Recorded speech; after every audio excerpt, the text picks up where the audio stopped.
ኢየሱስ ተነስቷል ኢየሱስ ተነስቷል ሞትን አሸንፏል መቃብሩ ባዶ ነው ኢየሱስ ተነስቷል ኢየሱስ ተነስቷል ሞትን አሸንፏል ሁላችሁንም በጌታ በኢየሱስ ክርስቶስ ስም ሰላም እላችኋለሁ። እንደምን ሰነበታችሁ? እንደምን ከረማችሁ?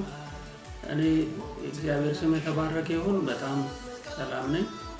ዛሬ እግዚአብሔርን ቃል ሰሞኑን ስናከብረው የነበረውን የትንሣኤ በዓል በተመለከተ የሚያስተምረው የሚናገረውን ነገር ከአንደኛ ቆሮንቶስ ምዕራፍ 15 ላይ ከ1 እስከ 11 ድረስ ያለውን አነብና ከዚያ አንዳንድ ሐሳቦችን እንካፈላለን። እንደዚህ ይላል። ወንድሞች ሆይ የሰበኩላችሁን ደግሞም የተቀበላችሁትን በእርሱም ደግሞ የቆማችሁበትን በእርሱም ደግሞ የምትድኑበትን ወንጌል አሳስባችኋለሁ። በከንቱ ካላመናችሁ በቀር ብታስቡት በምን ቃል እንደሰበኩላችሁ አሳስባችኋለሁ። እኔ ደግሞ የተቀበልኩትን ከሁሉ በፊት አሳልፌ የሰጠኋችሁ እንዲህ ብዬ መጽሐፍ እንደሚል ክርስቶስ ስለ ኃጢአታችን ሞተ ተቀበረም፣ መጽሐፍም እንደሚል በሶስተኛው ቀን ተነሳ፣ ለኬፋም ታየ፣ በኋላም ለ12ቱ፣ ከዚያም በኋላ ከ500 ለሚበዙት ወንድሞች በአንድ ጊዜ ታየ። ከእነርሱም የሚበዙት እስካሁን አሉ፣ አንዳንዶች ግን አንቀላፍተዋል። ከዚያም በኋላ ለያዕቆብ ኋላም ለሐዋርያት ሁሉ ታየ። ከሁሉም በኋላ እንደ ጭንጋፍ ለመሆን ለእኔ ደግሞ ታየኝ። እኔም ከሐዋርያት ሁሉ የማንስ ነኝና የእግዚአብሔርን ቤተ ክርስቲያን ስላሳደድኩ ሐዋርያ ተብዬ ልጠራ የማይገባኝ ነገር ግን በእግዚአብሔር ጸጋ የሆንኩኝ እኔ ነኝ። ለእኔም የተሰጠኝ ጸጋ ከንቱ አልነበረም፣ ከሁላቸው ይልቅ ግን ደከምኩ። ዳሩ ግን ከእኔ ጋር ያለው እግዚአብሔር ጸጋ ነው እንጂ እኔ አይደለሁም። እንግዲህስ እኔ ብሆን እነርሱም ቢሆኑ እንዲሁ እንሰብካለን፣ እንዲሁም አመናችሁ። ይሄ ቁጥር እስከ 11 ድረስ ነው። 12 ላይ ያለውን ላንብበው። ክርስቶስን ከሙታን እንደተነሳ የሚሰበክ ከሆነ ግን ከእናንተ አንዳንዶች ትንሣኤ ሙታን የለም እንዴት ይላሉ ይላል ሐዋርያ ጳውሎስ። ይህንን ረጅም ምዕራፍ 15 በጣም ረጅም ነው። ስለ ትንሣኤ የሚናገር ነው። ብዙ ነገሮችን ያነሳል ስለ ትንሣኤ። ምክንያቱም ትንሣኤ የክርስትና እምነት መሰረት ስለሆነ ያለ ትንሣኤ ክርስትና ሊኖር ስለማይችል። ነገር ግን ደግሞ በቆሮንቶስ ቤተክርስቲያን ውስጥ ክርስቲያኖች ነን እያሉ ነገር ግን የሙታን ትንሣኤ ደግሞ የለም የሚሉ ሰዎች ነበሩና ይሄንን የተቃረነ አስተሳሰብ ሐዋርያው ጳውሎስ በእግዚአብሔር ቃል መልስ የሚሰጥበት ክፍል ነው እና ወደ ቁጥር 1 ስንመለስ እንደዚህ ይላል። ወንድሞች ሆይ የሰበኩላችሁን ደግሞም የተቀበላችሁትን ደግሞም የቆማችሁበትን ደግሞም የምትድኑበትን ቃል ወንጌል አሳስባችኋለሁ ይላል። እንግዲህ ወንጌል ሰብኬላችሁ ነበር። ያንን ወንጌል ተቀብላችኋል፣ በዛ ወንጌል ላይ ቆማችኋል፣ በዛ ወንጌል ድናችኋል። አሁንም የማሳስበው ያንኑ ወንጌል ነው እያለ ጳውሎስ አስቀድሞ የሰበከላቸውን ወንጌል እንደገና ያሳስባቸዋል። ወንጌል ስለማይለወጥ፣ ወንጌል ስለማይሻሻል ሌላ የተሻሻለ ወንጌል አሁን ይዤ መጥቼላችኋለሁ አይደለም እያለ ጳውሎስ የሚናገረው ያንኑ ወንጌል ዛሬም የሚሰበከው ያው ወንጌል ነው። ምክንያቱም ወንጌላችን የዘላለም ወንጌል ነው። ያ ወንጌል ደግሞ አሁንም ያድናል፣ አሁንም ይሰራል፣ አሁንም ይለውጣል። ያንኑ ወንጌል አሳስባችኋለሁ። እናንተም ያን ጊዜ የሰማችሁትን ወንጌል እንደገና እንድታስቡት፣ ያን ጊዜ የተቀበላችሁትን ያመናችሁትን ወንጌል እንደገና ነው ማሳስባችሁ። ያን ጊዜ አምናችኋል፣ ተቀብላችኋል። እንግዲህ ያመናችሁት የተቀበላችሁት ያው ወንጌል ከሆነ እንዲሁ ካላመናችሁ በከንቱ ካላመናችሁ በቀር ይላል። አንዳንድ ጊዜ ሰዎች በከንቱ ሊያምኑ ይችላሉ። በከንቱ ማመን ማለት ቤተክርስቲያን ውስጥ ሆነው ነገር ግን የቤተክርስቲያንን ወይም ደግሞ የክርስትናን የወንጌልን መሰረታዊ እምነት ሳይገባቸው ሳይቀበሉት ሳይቆሙበት ሳይድኑበት ግን አማኝ ነን ሊሉ ይችላሉ፣ ክርስቲያኖች ነን ይችላሉ። በተለይ በዚህ ዘመን ሰዎች ከወንጌል ይልቅ ሰዎችን የሚከተሉበት ጊዜ ነው። በተለያየ ምክንያት አስተምሯቸው ሊሆን ይችላል፣ የሚያደርጓቸው እንቅስቃሴዎች ሊሆኑ ይችላሉ። ሰዎች ወንጌልን ሳይከተሉ ወንጌልን ሳይቀበሉ ክርስቲያኖች ነን ሊሉ ይችላሉ። እና እናንተ ምናልባት በከንቱ አምናችሁ ካልሆነ በስተቀር ዝም ብላችሁ ተከትላችሁ ካልሆነ በስተቀር ወንጌል ገብቷችሁ ከሆነ ያንኑ ወንጌል ነው ላሳስባችሁ የሚገባኝ። የምናገረው ያንኑ ነው። ወንጌል አይለወጥም። ጳውሎስ እንኳን እኔ ቀርቶ መላእክትም መጥተው ሌላ ወንጌል ቢሰብኩላችሁ አትቀበሉ እንዳለ አሁንም የምሰብከው እሱን ነው። እና እኔም የተቀበልኩት እሱ ነው። እኔም ደግሞ የተቀበልኩትን ነው አሳልፌ የሰጠኋችሁ። የተቀበልኩት ደግሞ ወንጌል በመጽሐፍት ላይ የተመሰረተ ነው፣ በእግዚአብሔር ቃል ላይ የተመሰረተ ነው። ምክንያቱም ጳውሎስ ስለ ትንሣኤ መልስ ሲሰጣቸው መጽሐፍ እንደሚል ይላል። አስቀድሞ ወንጌላችን የተመሰረተው በቅዱሳን መጽሐፍት ላይ እንደሆነ፣ እምነታችንም ሊመሰረት የሚገባው በቅዱሳን መጽሐፍት ላይ እንደሆነ፣ በተረት ላይ በተለያዩ ሰዎች በፈጠሯቸው ፍልስፍናዎች ዛሬም በሚፈጠሩ አዳዲስ ወንጌሎች ላይ ሳይሆን በመጽሐፍት ላይ የተመሰረተ እንደሆነ እምነታችን ይናገራልና፣ ስለዚህ እኔም የተቀበልኩት ወንጌል መጽሐፍት የሚለው የብሉይ ኪዳን በሙሉ ስለ ጌታ ኢየሱስ ክርስቶስ መከራ መቀበል፣ ስለ ጌታ ኢየሱስ ክርስቶስ መሞት፣ መነሳት ብዙ የተናገሩት ነቢያት፣ የብሉይ ኪዳን ነቢያት የተናገሩት፣ የብሉይ ኪዳን መጽሐፍት የሚናገሩት ብዙ ነገር እንዳለና መጽሐፍ እንደሚል ክርስቶስ ስለ ኃጢአታችን ሞተ። ወንጌል ይሄ ነው። በወንጌል ማመን ማለት ክርስቶስ ስለ ኃጢአታችን ሞቷል ብሎ ማመን ነው። እንደገናም ደግሞ መጽሐፍ እንደሚል ምን ይላል?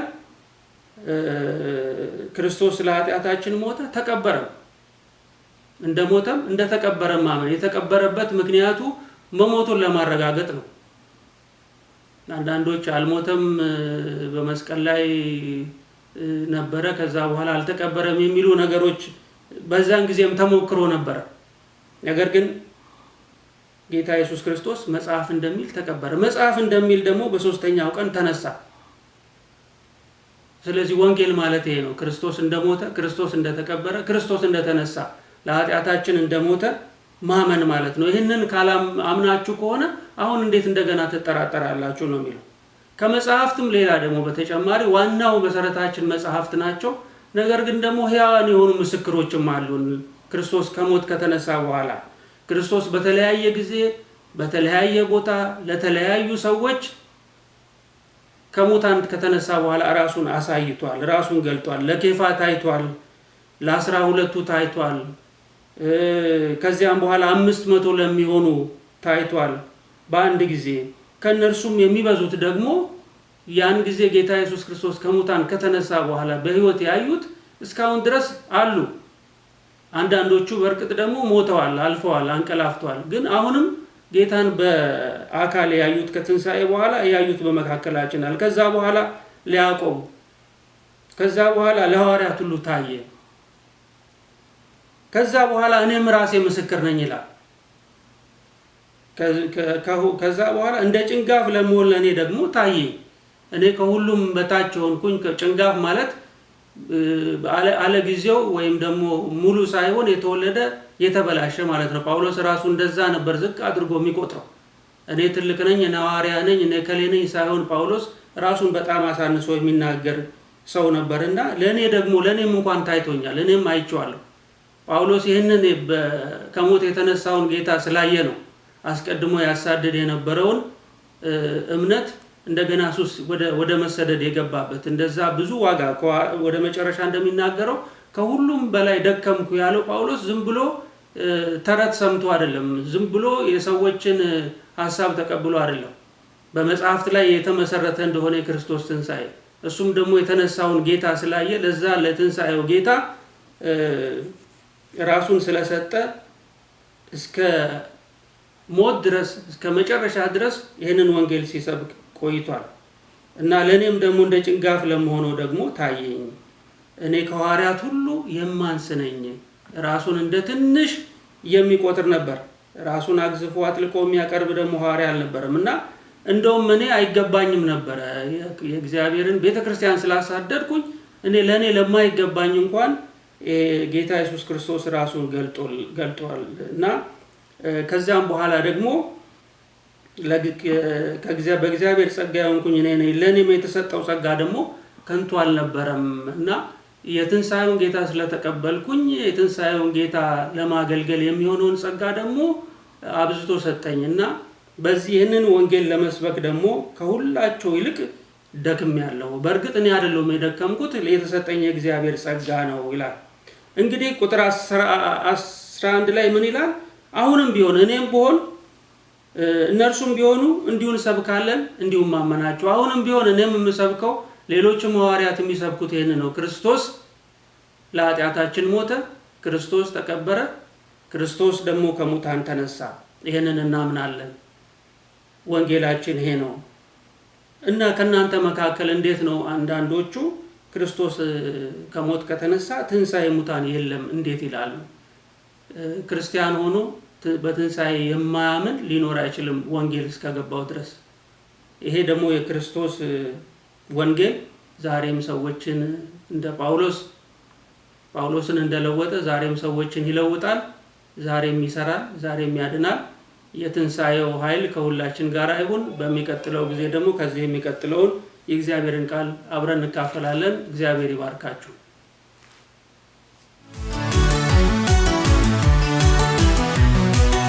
ኢየሱስ ተነስቷል፣ ኢየሱስ ተነስቷል፣ ሞትን አሸንፏል፣ መቃብሩ ባዶ ነው። ኢየሱስ ተነስቷል፣ ኢየሱስ ተነስቷል፣ ሞትን አሸንፏል። ኢየሱስ ተነስቷል፣ ኢየሱስ ተነስቷል፣ ሞትን አሸንፏል፣ መቃብሩ ባዶ ነው። ኢየሱስ ተነስቷል፣ ኢየሱስ ተነስቷል፣ ሞትን አሸንፏል። አልፋ እና ኦሜጋ ፊተኛው ኋለኛው ኢየሱስ ክርስቶስ ነው።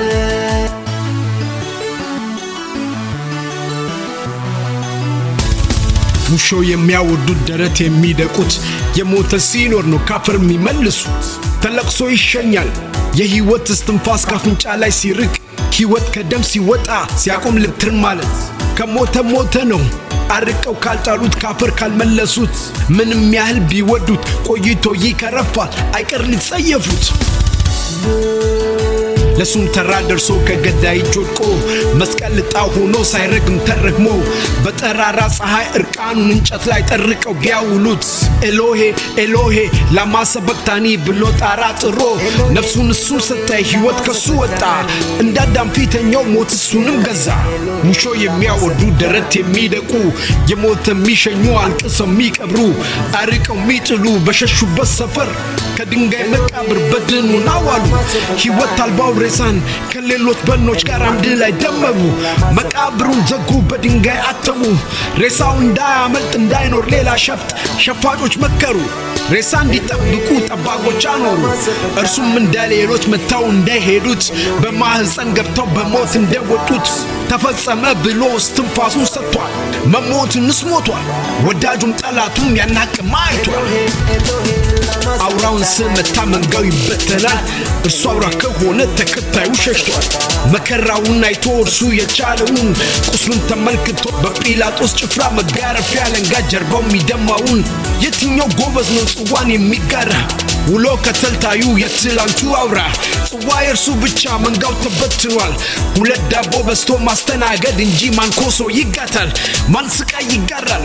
ጌታ ሆይ የሚሉት በበዙበት መድረክ ማጎባደድ እንጂ ማን አብሮ ይሞታል? አልፋ እና ኦሜጋ ፊተኛው ኋለኛው ኢየሱስ ክርስቶስ ነው። አልፋ እና ኦሜጋ ፊተኛው ኋለኛው ኢየሱስ ክርስቶስ ነው። ሊሰቅሉት ሲበሱ እጆቹን በምስማር እግሩን ሲጠርቁት ሊሰፉት ከእንጨት ጋር ከተወጋው ጎኑ የሾህ አክሊሉ ከበሳው ግንባሩ በጉ ዝም ብሎ ቅዱስ ደም አፍስሷል። ወንጀለኞች መሃል በመስቀል ላይ ተሰቅሎ እርግማንም ሆኗል። ምነው አቅም አጣ ዝም አላቸው ሰዎች። ማዕበል ሲገስጽ አጋንን ሲያባርር ሙታንን ሲያስነሳ አንካሳን ሲያዘልል እውርን ሲያበራ ዲዳውን ሲያናግር ውሃ ላይ ሲራመድ በምድረ በዳ ላይ ሺዎችን ሲያበላ ኃይል እኮ ነበረው ዛሬ የምናገኘው። ዝም አለ እያያቸው ወዴት ሄደ ኃይሉ? ለምን ነው ማይጮኸው አባቱ ማይጠራው? ኤሎሄ ኤሎሄ ላማ ሰበቅታኒ አባት ሆይ ምነው ለምን ተውከኝ አለ ተፈጸመ እርሱም እንደ አዳም ሞት እንደጀመረው አጥሮ አጣጥሮ ነፍሱን ሰጠ እንደ ሰው እርሱም በርግጥ ሞተ የሕይወት እስትንፋስ የሕይወት አምዱን ተወው ሕይወት አልባ ሆነ ሕይወት ከርሱ ወጣ ሕይወት ከርሱ ራቀው